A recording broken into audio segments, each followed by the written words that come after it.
Perkenalkan, nama saya Rismon Paulus, NIM 2890, kelas SPKSD. Assalamualaikum warahmatullahi wabarakatuh.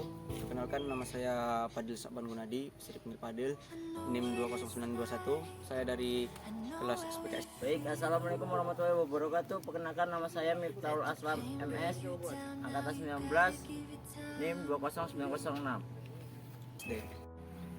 Proses pembentukan tanah. Proses merembesnya bantuan akibat air akan menyebabkan terjadinya pelapukan.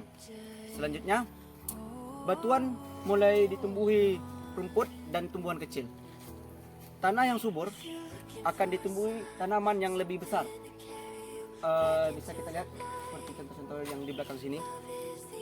Terdapat vegetasi, namun begitu waktu yang dibutuhkan untuk mengubah batuan menjadi tanah yang subur sangatlah lama, bahkan bisa sampai ribuan tahun. Saya akan menjelaskan tentang pembentukan tanah.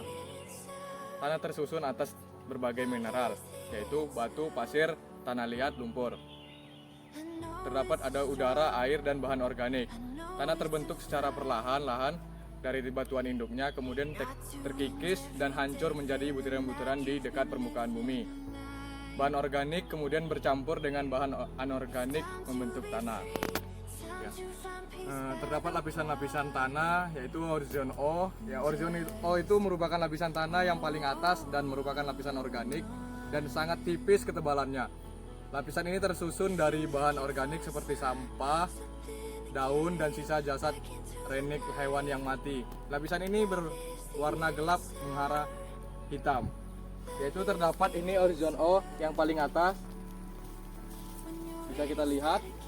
Ini horizon O. Tanahnya lebih gelap dan masih terdapat humusnya. Terdapat horizon A. Disebut juga topsoil dan berada di dekat di bawah lapisan O. Lapisan ini tersusun atas mineral dan bahan organik dari lapisan di atasnya.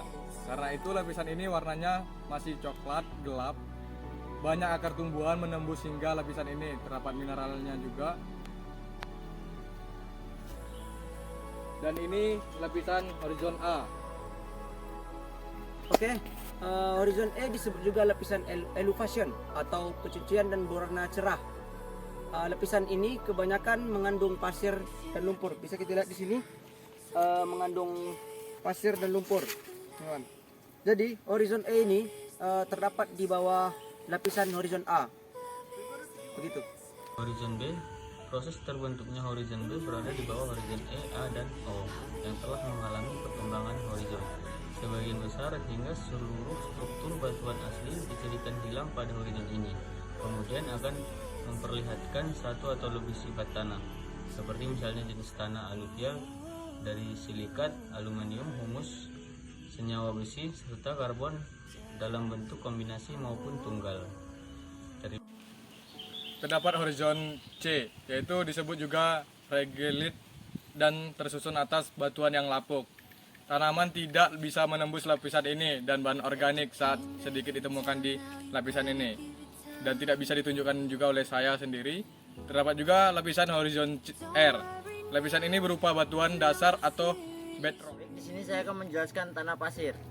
Tanah pasir adalah tanah dengan partikel yang berukuran besar. Tanah ini berbentuk dari berbatuan beku serta batuan sedimen yang memiliki butiran besar serta kasar atau yang sering disebut dengan kerikil. Contoh tanah pasir adalah seperti ini. Ini yang dinamakan tanah pasiran. Tanah liat. Tanah liat adalah memiliki sifat yang lengket. Deki keras bisa menyentuhkannya saat tanah sedang basah. Maka ketika itulah tanah bisa dibentuk dengan lebih mudah. Tetapi saat tanah sudah mengering, bentuknya akan menjadi gumpalan. Baik teman-teman, di sini kita bisa lihat ada tanah lumpur. Tanah lumpur itu adalah campuran cair atau semacam semi cair antara air dan tanah. Ini bisa dikatakan dengan tanah lumpur. Terjadi saat tanah basah. Secara geologis, tanah lumpur ialah campuran air dan partikel, endapan lumpur dan tanah liat.